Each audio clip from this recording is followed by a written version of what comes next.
Retour sur le plateau des enjeux de l'économie pour cette deuxième partie consacrée au marché du travail avec un marché de l'emploi en France qui s'ouvre aux cabinets privés. Alors les acteurs de ce marché, c'est soit la société Adecco, BPI, Ingeus ou bien encore Mathwork. Certains d'entre eux sont présents sur notre plateau pour tenter d'aider, d'accompagner les demandeurs d'emploi en France. Alors on le voyait dans la première partie, des sommes importantes sont en jeu. Il s'agit notamment du budget de l'UNEDIC, il s'agit également des ressources financières de l'ANPE. De quels moyens dispose la France pour endiguer le chômage? J'aimerais qu'on revienne sur les différentes approches entre d'un côté l'UNEDIC et l'ANPE. Les deux organismes n'ont pas les mêmes vocations. Est-ce que leurs intérêts sont conciliables, contradictoires? Comment ça se passe? L'UNEDIC, il faut rappeler d'abord que l'UNEDIC, ce n'est pas l'État. L'UNEDIC, c'est les partenaires sociaux. L'UNEDIC qui ont chargé l'UNEDIC, donc les ACDIC, de gérer le chômage. Ça leur coûte de gérer, pas le chômage, de gérer l'indemnisation du chômage. Donc chaque fois qu'on recasse des gens plus vite, l'UNEDIC gagne de l'argent. Donc l'intérêt de ceux qui sont autour de la table du conseil d'administration, c'est effectivement que l'UNEDIC trouve la meilleure manière de reclasser les gens qui sont au chômage. Donc nos relations de nous privés avec l'UNEDIC est logique. Alors l'ANPE, c'est un organisme qui, lui, fait le reclassement, essaye de faire le reclassement. La NPE nous considère un petit peu, à tort d'ailleurs, mais nous considère un petit peu comme des concurrents, puisque, en effet, si c'est pas nous, c'est elle. Donc il y a entre nous une relation un peu plus compliquée. Nous ne faisons pas, évidemment, concurrence à la NPE. Nous sommes sur des contrats précis, à des lieux précis, correspondant à des personnages précis, etc. Donc c'est très précis, avec des contrats précis. La NPE a un rôle de service public beaucoup plus large. Donc, c'est normal que nous travaillions pour l'UNEDIC. L'UNEDIC a besoin de gens comme nous. La NPE n'en a pas besoin.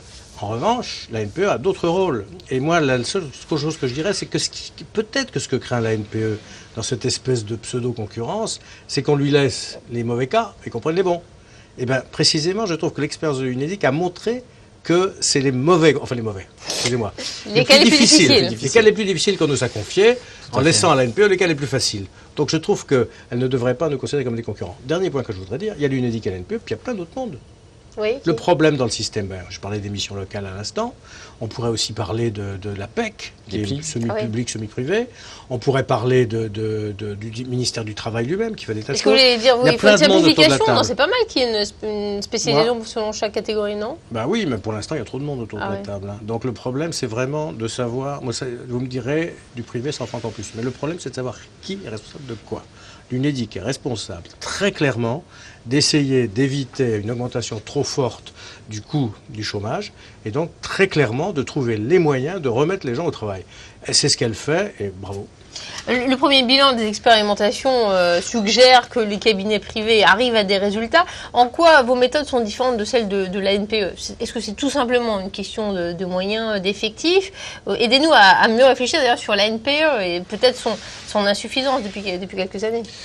Alors, nous appliquons, une méthodologie qui est une méthodologie qui part d'un profiling, d'un diagnostic d'abord avec le demandeur d'emploi et ensuite nous l'accompagnons de manière renforcée, c'est-à-dire que on va lui donner tous les moyens pour qu'il puisse acquérir une autonomie dans sa recherche. Et en plus, donc, nos collaborateurs, qui comme ceux des autres prestataires, sont tous des professionnels, soit du recrutement, soit de placement, ou soit qui sont issus directement des entreprises, qui connaissent parfaitement les processus de recrutement. Et concrètement, le demandeur d'emploi va avoir plusieurs entretiens avec vous chez Mathwork, tandis qu'il verrait il aura des entretiens réguliers et nous, on va aller sur le terrain. On va aller prospecter, aller chercher l'offre, aller prospecter le marché caché, c'est-à-dire les offres qui ne sont pas rendues publiques, et le mettre directement en relation avec l'employeur. Et généralement, il se trouve dans une situation de non-concurrence, c'est-à-dire qu'il est le seul candidat à être présenté à cet employeur qui a un besoin.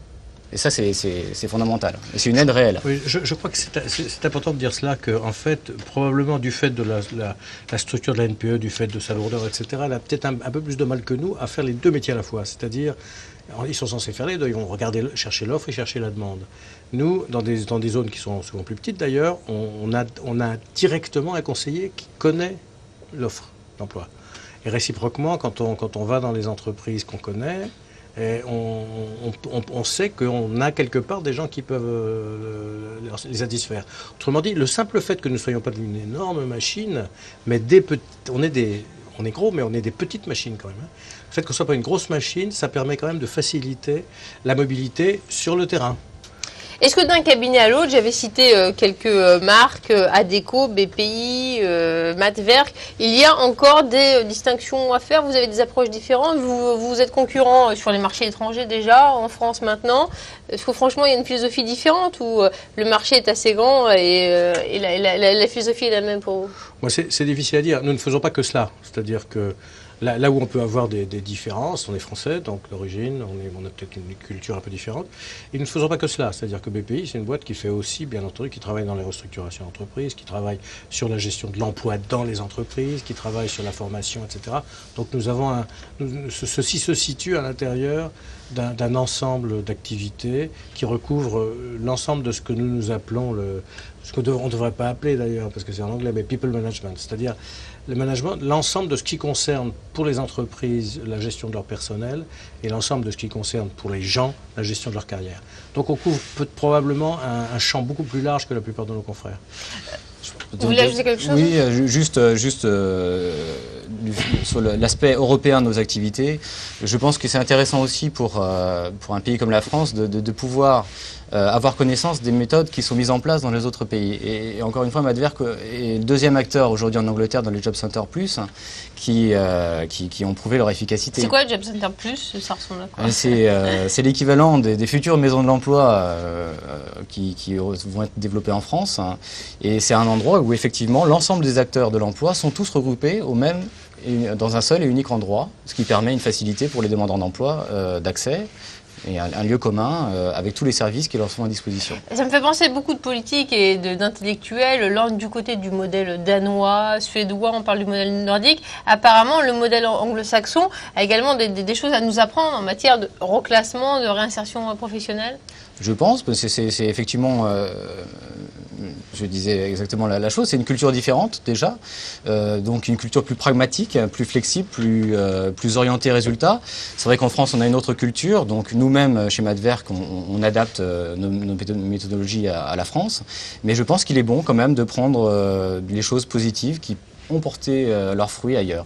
La crise de la CPE, du CPE a montré qu'il y a une certaine difficulté à introduire de la flexibilité sur le marché du travail en France.